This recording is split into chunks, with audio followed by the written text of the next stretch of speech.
Hey everybody, this is Steven with Steve Snaketuary. Today is May 19th of 2012, and I want to show a few snakes that I got this last week from Randy at Critter Company.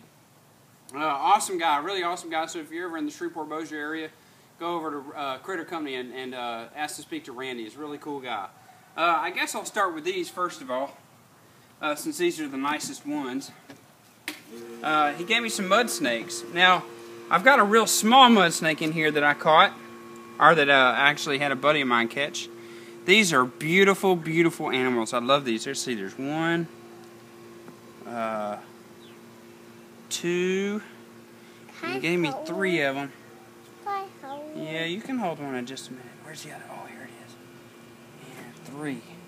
And look at these. They have the black and red checkered bellies. And I've got a little juvenile in here somewhere. But he gave me these big ones. Gave me all this moss and stuff for them, which is really cool. And these are actually, they're hard for me to find. I've only seen a few of them, and most of them that I've seen are dead. And on the road, because people see the black and they think, oh my gosh, it's a water moccasin. But it's not.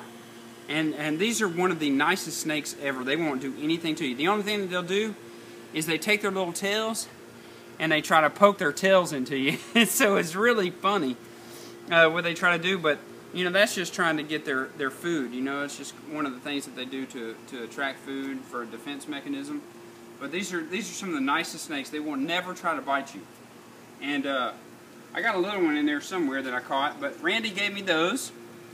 And look at them curling their tails. Look at that. That is so cool. And those are some of the nicest snakes ever, man. And so those are mud snakes. And a lot of people, I had one that my very, very first Steve Snaketuary video that I ever did was a mud snake, and I had a lot of people tell me that I couldn't keep it because they're just so hard to keep, and they eat salamanders and all this kind of thing. But my little baby one actually got to eat some food. I mean, some fish, little minnows. So I'm gonna catch some fish and stuff for those. Now these next ones, this is just a temporary cage. I put duct tape just to make sure they wouldn't get out. And I'm going to use my gloves for these because these were real feisty. And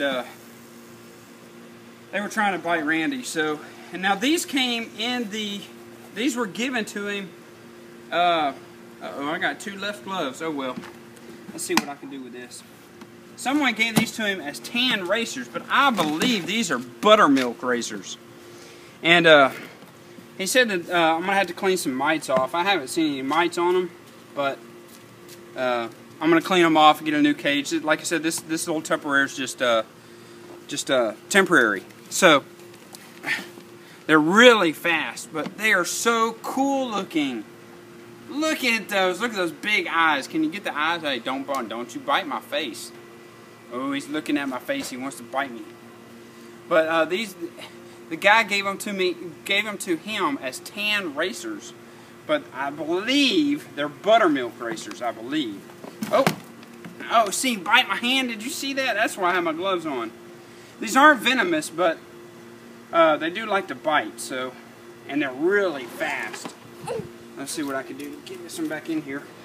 Anyway, he gave me two of those. I'm gonna have to try to catch this one real fast. Let's see what we can do here. Hey, buddy. Chill out, man. There we go. But like I said, that cage is temporary, and I only put that lid on there real fast because they're really fast, and I didn't want to have to chase them around the yard. So those are some what I believe are buttermilk racers, but somebody told him that they were tan racers, and so I gotta go get a new cage today for those. Let's go ahead and move over to here. Now I'm gonna take the lid off, so you can get down in the lid, you know, get some shots down the lid, because I want to show what he got for me. Now this copperhead right here, and this one I already had. This is the one he gave me. And here's what I want to show. He got these from a guy, this one from a guy in Florida. And here's something that, so it's not from here. It's a copperhead, but it's not from here. I believe it's from Florida or something like that. But if you notice the ones that I caught here, the hourglass looking deals, the patterns, these darker patterns, on these go all the way across, but look at this one. they don't go, most of these don't go all the way across, and it's a lighter color. It's a different tan color, so I wanted to show the different, since this copperhead and his belly's more pink.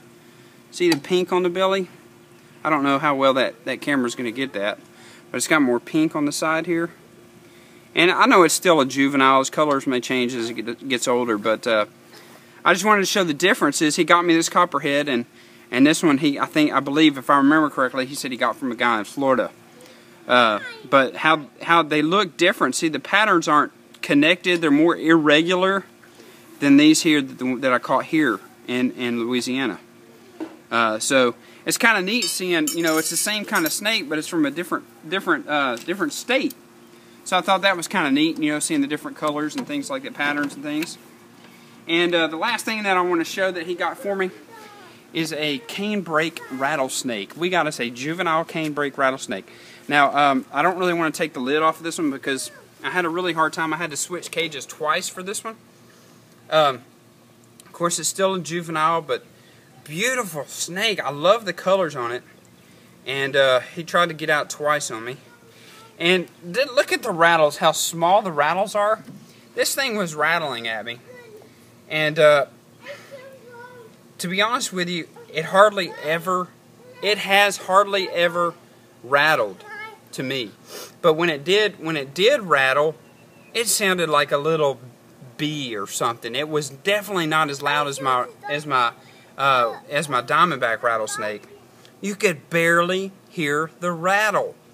And so what I want to say with that is, I know, you know, I've got a lot of people that I talk to that go hunting out in the woods and things like that, and be careful, be really careful, because like this canebrake rattlesnake, you can't even hear it. I can barely hear it. Now, you know, once it gets bigger, I have to see, you know, how once the rattle gets bigger and things like that, you know, I'd like to see how the sound changes, because my diamondback rattlesnake is a lot louder. Of course, it's a lot bigger too. But this one here, I'm just going to barely crack this and stick my hook in there. I love the colors on this thing. This thing is so beautiful. It's got some greens and browns, but I'm going to try to get it to rattle, and you can barely hear the rattle. Look, it's not, look, I'm messing with it, and it's not even rattling. Look at that. Now this is a lethal snake. You do not want to get bit by this. And look, it's not even rattling. Look at that. And now my diamondback rattlesnake, as soon as you walk by the cage or get close to the cage, man, it goes crazy with that rattle. But look at this. This is a lethal snake right here, and it's not even using its rattle. It's not even using its rattle. And but this is one snake you do not want to mess with. A very beautiful snake. Oh my goodness, it's beautiful. One of my most beautiful snakes, I think, in my opinion.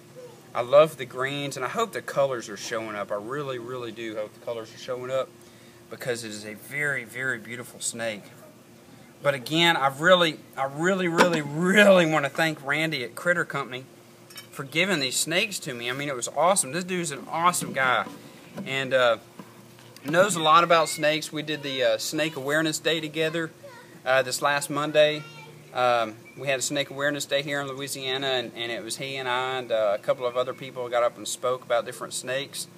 And I mean, Randy is just an awesome guy. So listen, if you're ever in the Shreveport-Bossier area, Shreveport-Bossier, Louisiana area, definitely go over to Critter Company and talk to Randy. He's a really, really awesome, phenomenal guy. And man, I appreciate you, Randy. You're awesome, man. I really appreciate that. I can't thank you enough, man, for giving these snakes to me. It's just awesome, man. And so I'm working on getting some other snakes from him, and you know, he's got several awesome things, man. I don't know. Hopefully, maybe we can get together and get some more snakes from him and do some more videos. But again, this is Steven with Steve Snaketuary, and I want to, like I said, I can't thank him enough, but I want to thank Randy at Critter Company again for giving me these awesome snakes, and we'll see you guys next time.